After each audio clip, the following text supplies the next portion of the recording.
All right, it is Wednesday, March 11th, another edition of the Tip-Off Show powered by Wager Talk TV. We thank you for joining us here on a big-time college basketball Wednesday. Conference tournaments in full swing. We got the whole kit and caboodle as we get you set for all the college hoops action today. As always, my main man flanked with me, Ralph Michaels. Follow him on Twitter at CalSportsLV. You can follow me on Twitter, Jared Smith. At Jared Lee Smith. Ralph, I feel like we're in the heat of it now. We're knee deep. We had the major conferences start up yesterday. More big time conference basketball action today. We had some tickets punched last night. How was your Tuesday evening here on this college basketball March Madness week? Well, the big news is this. We're going to have some conference tournaments without fans.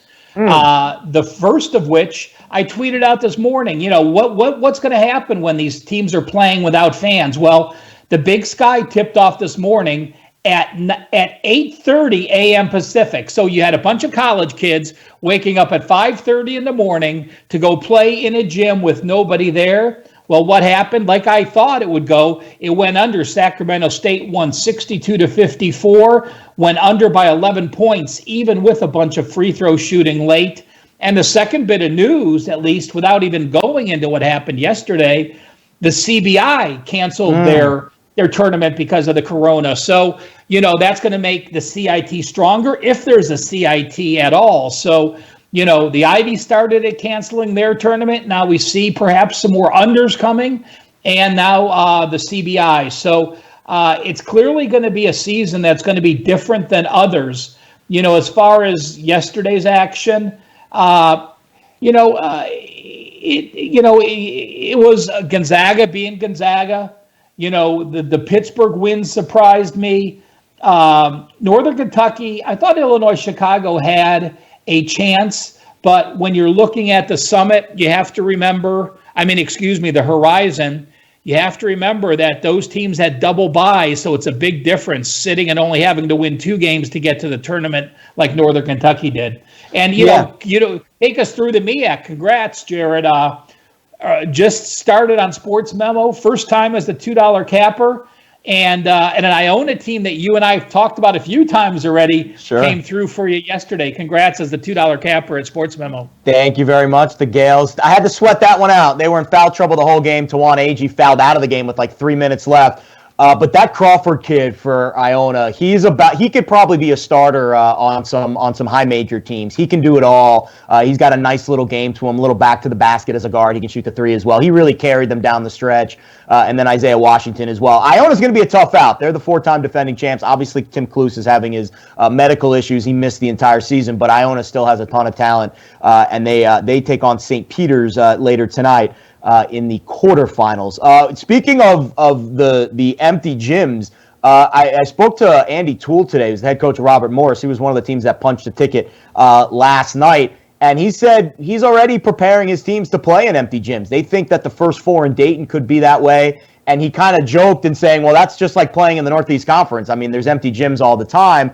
So it'll be interesting to see if some of the mid-major teams that are used to playing in empty gyms handle that, at least in the early stages, because it is going to be a very fascinating college basketball tournament this year. We'll see how many fans do show up, if they even are allowed in the buildings. Before we get into tonight's card and some of the movers from today, don't forget, wagertalk.com, sportsmemo.com. Those are the websites. That's where you can find all the plays, all the picks. Wager Talk TV, that's our YouTube channel. You're watching it right now. Don't forget to subscribe, like, all that good stuff so you can keep getting this great content. And also, we've got a great coupon for you, JSMM50. That coupon will not only get you this week's action, but the entire March Madness slate. You can pick any handicapper on the site. It'll get you $50 off the price. So if you go to Sports Memo or Wager Talk next week, you will pay $199 for this package. If you do it today and you use this coupon, you will get $50 off that price, and you'll get the rest of the plays for Conference Championship Week, which, of course, we've got a ton of games coming up over the next few days. We're going to get to some of the top matchups tonight. But, Ralph, were there any upsets yesterday that really caught your eye? It felt like a chalky night. Yeah, it was. I'm going to go back and talking about those first 4 games that you talked about. I read the Cleveland papers often, being from there, and Dayton actually had riots last night because they closed the campuses and they closed the housing for the kids. So these kids now don't even have a place to stay. So, yeah, if any place is going to have those first 4 games without fans. Dayton's very proactive to making these changes. So that certainly is something that we can look at. Now, being here in Vegas, we haven't seen the effect. Why? Because, well, let's see.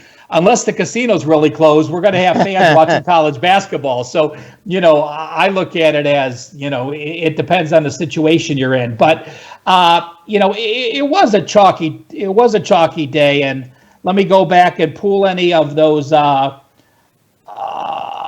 any actual upsets that we can go. There was only a handful of upsets in all. Hartford was a 7.5 point dog. Yeah, that was a big one. Howard was a 6-point dog to South Carolina State. And I have a system to share in just a minute. And then Niagara and Robert Morris were small dogs. You talked about that Robert Morris team. They were a 1.5 point dog, pulling off the win against St. Francis, 77-67. Yeah, Robert Morris playing in their home gym. That was a home dog spot for RMU. Congratulations to the Colonials. They get back into the NCAA tournament. Fun conversation I had this morning with Andy Toole, one of the youngest coaches in college basketball. Robert Morris back in the tournament, I believe for the first time since 2015. It's been a few years for the Colonials in the Northeast Conference. I don't see a ton of movement on the board today. We do have some early games that were started, so I'll leave those out of the fray. There is one interesting note in this Syracuse-Carolina game, Ralph. We're seeing Syracuse, who's the higher seed, underdogs in this game, and the line is moving against them. 74% of the action on UNC, open as a 2-point favorite. It's up to 3. Is that surprising to you? Obviously, Carolina looked good yesterday. No chance of making the tournament as an at-large. Maybe if they miraculously run the table in the ACC, they can make it as an automatic bid. But Syracuse as the 6th seed going up against the 14th seeded Tar Heels, the underdog tonight. Does that surprise you at all? Not at all. I mean, this is where the seedings don't mean anything. Sure. You have a North Carolina team that was, an AP top 20 team to start the year. Lose Anthony, lose multiple players for multiple games. So again, you look at what this North Carolina team was compared to who they are. Completely agree with the line move. Completely agree with the way it's gone. I was actually on North Carolina yesterday off the 2-0 day. So no surprise at all to me and makes complete sense. Again, just people think, oh, well, the seeding means everything. We know the seeding doesn't mean how well you're playing. That's the same thing when we get to the seeding and the March Madness. Those are guys that are in suits in a committee just putting people in the seeding. That doesn't mean that's the best team. I think Vegas is a much better indication of where the line is of who's the team playing better in current form. Monster move late night tonight. UTEP and Marshall. I believe that's Conference USA. 139 the total. It opened up to 145 in some books. UTEP, I don't know. I haven't watched a ton of UTEP this year. I know Marshall likes to speed it up. Are you surprised with that total moving so much? Marshall was one of the fastest teams in the country last year. They're still top 5. Sure. But, when you look at UTEP, I've only watched a couple games. They actually burned me last week beating Rice on the road. Bryson Williams, I was reading the Marshall article this morning or last night, and Dan D'Antonio just raves about Bryson Williams, talking about how he is an NBA body at 6'8", 228. So, he's the best player on the court. But UTEP is a team that has played much better early. They went through a stretch of 6 straight losses. They finished the season with nice offensive performances, winning 4 straight. So, again, a line move I do understand. Nebraska, Indiana tonight in the Big Ten. I had my eye on this game. Indiana needs style points. Right now, they're in the field, but tentatively, according to Joe Lunardi, they're one of those play-in games in Dayton as an 11 seed. So they're basically one of the last teams in the field. They get Nebraska tonight, who is basically pulling football players from their football team onto the roster because they're down a couple of players as well. Monster line, open at 13, moving to 15. I still feel like Indiana can cover this number.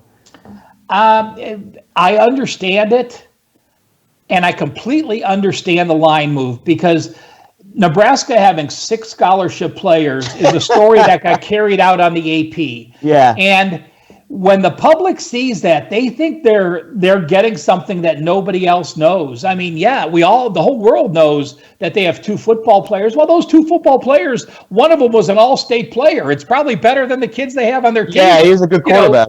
And it's not the one game you're worried about. To me, I think there's value with Nebraska now because of that line move. You only need 6 players to play one game. If Nebraska somehow won this game and had to play back-to-back nights with 6 players, that's a total different story. But these kids haven't played a game in 4 days. Yeah. And, if Indiana, you win, but you haven't been a good favorite. You've only won 4 of your last 11 games. And in the second half, if you're up 15 and you're playing tomorrow, I mean, do you leave your starters out there to potentially get hurt? Point. That's a great point. Nebraska's an up-paced team. Nebraska runs up and down the court. They're number 5 on offense. So what are they going to do late? Those kids are going to have fun. It's the end of their season. They're going to come down. They're going to keep running. They're going to keep the pace up. And I could see Indiana pulling some starters out to not get in that havoc game at the end. So to me, I actually think there's value on the Cornhuskers because of that line move. I think they've lost 15 or 16 straight games. 16 in a row. Unbelievable. And Nebraska's played Indiana tight this year. They played them to an overtime game in Bloomington. Now, granted, that was back in mid-December. And then they played earlier this season, about a month and a half ago, mid-January, mid to late January. They lost by 8 in Lincoln. So they've played them tight this year. Granted, Indiana's been better down the stretch. Indiana's played a couple of really tough games down the stretch. They beat Minnesota. That was really the big win, and they had a chance to beat Wisconsin on the last game of the season, but it just didn't quite go the Hoosiers' way. I don't know. I do feel like Nebraska might just be playing with some house money in this game. We'll see how the line moves over the next few hours Jared, as we get closer to game time. Yep. Sorry, one more point. What's the current line on that game? I see 14 and a half, 15. All right. I'm going back through Indiana's schedule. The last time they beat a team by over 14 and a half points was Tuesday, December the 3rd. Against Florida State. Wow, against Florida State of all teams. At home. And that's a Florida State team that's a top 5 team in the country right now. But again, they weren't back then. Yeah, they were not back then. Got off. It's actually funny, and this I think is a good overarching question. And I think to me, one of the hardest things to handicap in the tournament. You look back at that result, Indiana beats Florida State by 16 points. And you look at where Florida State is today and where Indiana is today. How hard is it for the average bettor, for even the experienced bettors like us, to eliminate games that happen so far past where is a normal range of, okay, this is what the team's recent trends are? Because if you look at that result, 80-64 against Florida State, people are like, man, Indiana's a really good team. They've struggled at this year. They're a sub-500 Big Ten team that's probably going to get into the tournament, but not a lock. How hard is it for us to separate what happened earlier in the year and what's currently happening now in order to handicap these teams properly? I think that's part of the difference between a casual bettor and a person that bets for a living or handicaps for a living. We know in college basketball, outliers happen. There's no question. Any team can shoot 1 of 18 from three-point land. Any team can shoot 10 of 18 from three-point land. Going back and looking at that box score, Indiana shot 60%. They shot 47% from three-point land. They made 23 free throws. Yeah, you're at home. You are going to win those type of games when you shoot that well. Sure. And, you look at Florida State. Well, let's go ahead and remember Florida State, before that Indiana game, was off a neutral game against Tennessee, a three-point battle. They were off an overtime battle against Purdue in a neutral setting. And then what happens? They had to go to Indiana. Oh, yeah, and by the way, on deck was an ACC home opener against Clemson. Yeah, fascinating stuff. I think that's the hardest thing, especially we talked about it, I believe it was earlier this week, or maybe it was late last week, teams that are coming off of long rest compared to teams that are on short rest? How can you gauge what they did before the rest happened? Is that trend? Are those trends going to continue? Great example, Utah State and how good they looked over the weekend. Are they going to be able to pick things up right where they left off with 12 days off between that Saturday and then theoretically, if they open on Thursday, they could open on Friday. It could be 13 days off. We'll see what the odds makers or the bracket makers, I should say, have to say about that. But that's always a fascinating trend for me. All right, before we get into some of the top matchups for tonight, Ralph, TNA for this Wednesday, a lot of conference tournament games around the league and around the nation today. Well, since you brought up, I want to take a minute here because tomorrow, even today and tomorrow, how many times are we going to hear this team played yesterday and this team is rested?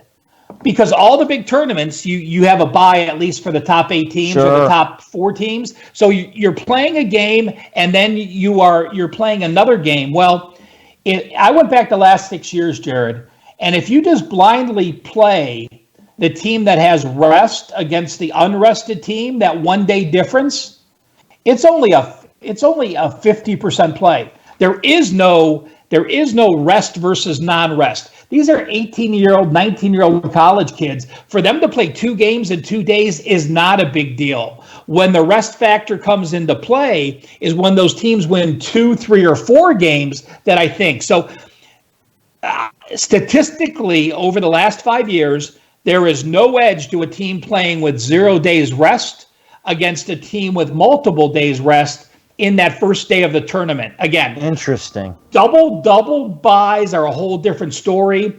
The second and third day of a tournament is completely different as well. So let's say a team is playing a 4th game in 4 nights versus a third game in 3 nights. There is a difference there because they're playing those multiple games, but only playing the 2 in 2 days against the unrested, no real difference. Couple angles for teams. Arkansas 11-0 over under as a favorite. Idaho State 14-1 over under their last 15 games. The Colorado Buffaloes 14-4 over under their last 8, and Ole Miss 8-1 over under as a favorite their last 9. The system I wanted to talk about applies only to a off the board team, but I know you follow some of them, and it doesn't mean this won't happen in the future. But I just said rest versus unrest doesn't make a difference, but it does in this situation.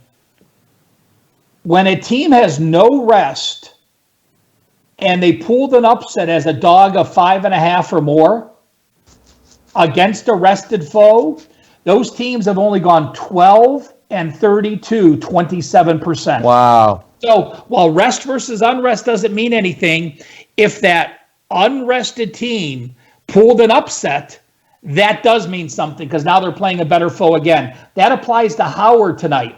Howard is number 350 out of 353 teams. Yikes. And why did the Bulldogs win? Well, because South Carolina State shot 2 of 19 from three-point land.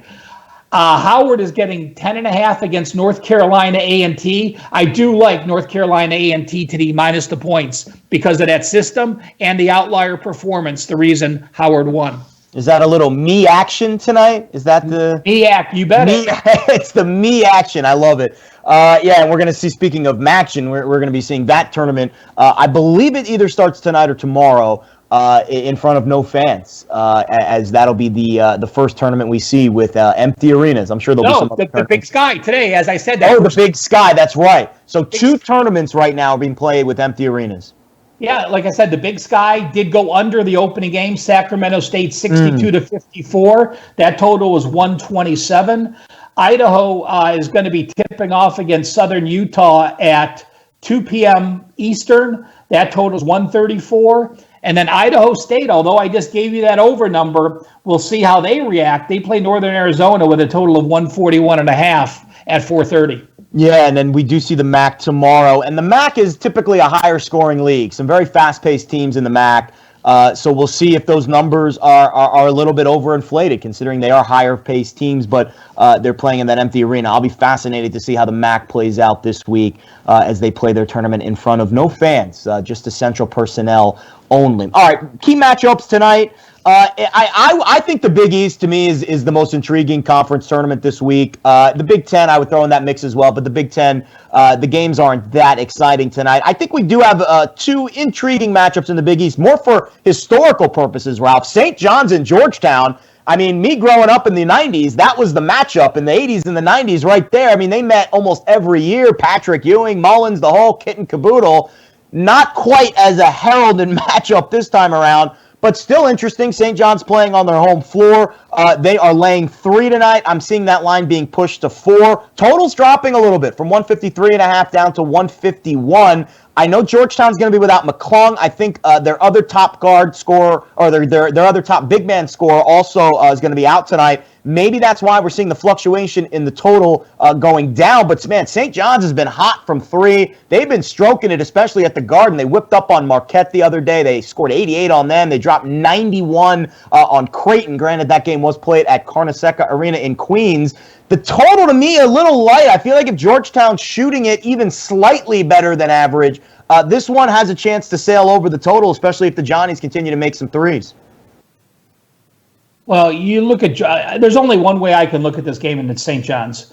Sure. I have St. John's as the better team in current form. Mac McClung, who started 20 games, a 3-year starter, is out. Omar Yurtseven, a 2-year starter, a 7-foot center, is most likely out. He started 25 games. You have St. John's, who played 7 games this year at Madison Square Garden, pulled the upset against West Virginia, just beat Marquette in their last final home game. That certainly gives them a few-point home edge. You know that they're going to press the tempo. Georgetown only has 7 scholarship players. They're bringing in Patrick Ewing is bringing in alum to practice because they didn't have enough guys to practice because they only have 7 guys. So you have a very light card. But, I just didn't get there just because, St. John's has their injuries as well. You have Nick Rutherford, who's played 23 games, was a little banged up. You have Mustafa Heron. Obviously, he was out after 19 games. He hasn't started. And you just have people banged up for both sides. So, yes, St. John's is the side. Josh Roberts, was the other player who's out for St. John's. He started 28 games this year. So we talk about the Georgetown injuries because they happen, but Mustafa Heron was a 19-game starter. Josh Roberts was a 28-game starter. Both of those guys are out as well. Wow. But with the home court edge, I still believe St. John's is the better team. I still think there's some value laying 4 points. But when I give out my plays, Jared, I give out the plays that I bet, the plays I tell my customers to bet, and the games that just missed. And St. John's and Siena are on that just missed category for me tonight. Interesting. Yeah, I mean, St. John's has some good wins on the calendar this year. Arizona on a neutral court. They beat Creighton. They beat Marquette. They beat Providence, all at home. Granted, that Creighton game was at Carnesecca Arena. But they've played well at the Garden this year. You mentioned the win over West Virginia. They've also beaten UMass, St. Peter. So they have a decent non-conference slate this year with some decent wins. I do expect them to get the job done tonight against Georgetown, but I don't think it'll get much further than that as the Big East gets much tougher. From there, they'll probably face the number 1 seed in the next round. DePaul Xavier, intriguing matchup. Not as much so for Xavier or for DePaul, but for Xavier, this is basically a must win. They're on the bubble, squarely on the bubble. I think they need to win tonight. If they win, I do think they're probably in. But 2 wins, I think, would seal the deal. Paul Scruggs, not sure if he's going to play tonight for Xavier, one of those stud guards. But I do think the Musketeers, it's either Musketeers or pass tonight. They're laying 6.5 against the Blue Demons, who've been really bad in conference schedule. Yeah, I agree. The Xavier team, to me, though, just hasn't lived up to the billing all year long. Even when they went to Georgetown last week and won by 3, that was a game that I released early. It was -1, 1.5, 2.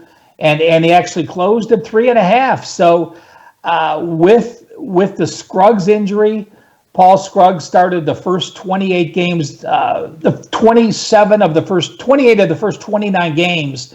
But you saw how different of a team they were in the loss to Butler and Providence without him. So, it's a game that I agree Xavier's the side. But when you're missing your guy like Scruggs and you're not sure if he's going to play, it's just a game that I'm going to lay off of. Interesting. I would say in terms of the top matchups tonight, I think this UNC Syracuse game is the most intriguing one on the card. To be perfectly honest with you, I'm fascinated by how this Carolina team finishes the season. Obviously, it didn't start well, and it hasn't been well pretty much throughout the entire middle and end part of the season. But they did have a couple of nice victories towards the end. They did beat Syracuse pretty handily at the Carrier Dome. I'm going to be pretty locked into this Syracuse-UNC game. It's the late game in the ACC, so it's probably not going to start till 10 o'clock Eastern time. But I am fascinated to kind of watch this very talented North Carolina team as a favorite in a spot that they're not used to being seated so low. 10 o'clock at night. Good thing I live in Vegas, so I can watch it at 7 o'clock. Again, as I said earlier, I like North Carolina. Their seed is not indicative of now who they have playing. And although the total's high, this isn't your dad's Syracuse team. They have a very efficient offense, number 23 in offense, only number 132 in defense. And North Carolina can press the pace. I actually lean over the 150 as well as liking the Tar Heels. Yeah, I agree, actually. It does seem like the ACC and the SEC are kind of over conferences this year. SEC especially. I've got my eyes on a total, actually. It's not my top play of the night, but I'm curious. Georgia and Ole Miss, 144 between these two teams. Ole Miss runs slow, but Georgia likes to speed it up, and I think they're going to set the tempo considering both of these teams aren't really playing for anything postseason-wise. And I'm curious how Anthony Edwards closes his college career. We've seen guys that are destined for the NBA, kind of like Cole Anthony, very similar situation, actually, where Anthony Edwards knows that he's going to get a game or two in the SEC tournament, and this is going to be it.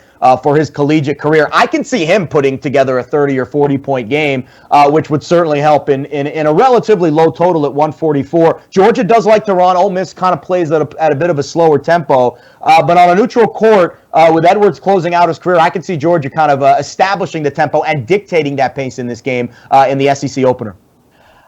I completely agree with your thoughts, Jared, but I'm going to give you my concern. Sure. And you look at what Georgia did against a faster-paced LSU team, against an LSU team that plays worse defense than Miss, and Anthony Edwards went 1 of 12 from three-point land. And 5 of 10, overall. So 5 of 10 from 2-point, 1 of 12 from 3-point. So that's against an LSU team that I was going to guess he was going to score 35 points. Yeah. Instead of very, very disappointing 17 points in that game. So, did he check out early? I don't know. We never really know, but that is a concern of mine when I broke down the game. Yeah, that's a fascinating handicap. Sometimes in college, because of the variance, like we've seen college totals go sail over by 30 points, sail under by 30 points.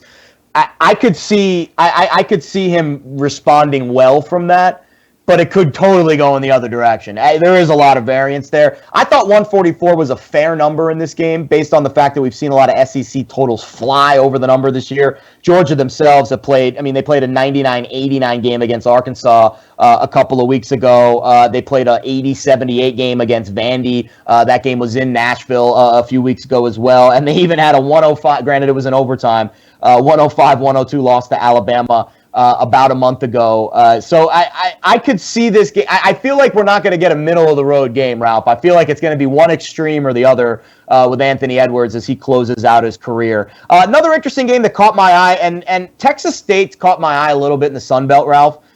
We're seeing the line actually move against the Bobcats here. Appalachian State's on the road. Sun Belt now plays campus sites for these early round games. And 7.5 is where it opened at. We're seeing a lot of the public, the majority of the public, all Texas State, but the line's now down to 7.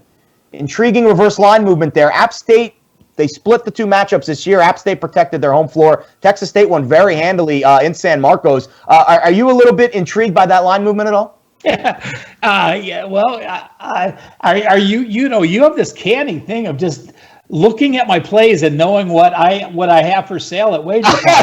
I didn't look at your plays. I promise. I didn't look at your plays. I'm just looking at the line moves. I promise. Let me just read. Let me just read what I have, Jerry.